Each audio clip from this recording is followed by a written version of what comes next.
क्या मैं भी कभी बड़ा आदमी बन पाऊंगा? हाँ हाँ, क्यों नहीं। मैं दिन रात मेहनत करूंगा, दिल लगा कर पढ़ूंगा और एक दिन इंशाल्लाह इंजीनियर बन के अपने मुल्क का नाम रोशन करूंगा।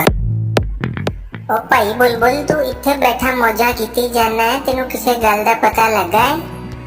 वो अपने पिंड दा जेड़ा नाई सी ना, फजलू नाई, ओए ओदा मुंडा पढ़ लिख के बड़ा इंजीनियर बन गया है, तो उन्हें बहुत चंगी जगह ते नौकरी भी मिल गई है। वो बड़ा मेहनती मुंडा सी यार, उन्हें अपने प्यो दा बाजू बन गया है आजकल। उन्हें बड़ी मेहनत की, उन्हें दिल रात एक कर दिता है और आज कामयाब। यार उहदे कोल किताबां दे पैसे भी नहीं सी हुंदे ते उन्हां दे घर बिजली भी कोई नहीं सी।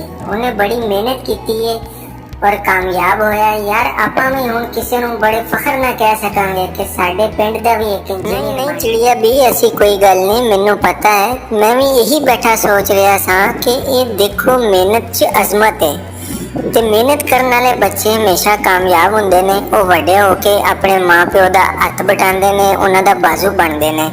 ते बड़ी खुशी ते फखर वाली गल है कि साडे पिंड दा मुंडा भी अज इंजीनियर बन गया और साडे पिंड दा नाम बल्कि साडे मुल्क दा नाम रोशन करन तुरिया है। मैं बड़ा अज खुश हाँ ते आपां हुण रल मिल के ना ओदा इस्तकबाल दा जेड़ा है ना इंतजाम करिए, खुशी मनाइए ते कुछ खान पीन का इंतजाम करिए ताकि उन्होंने भी पता लगे कि मेरे पिंड वाले मेरे नाल कितनी मोहब्बत करते हैं।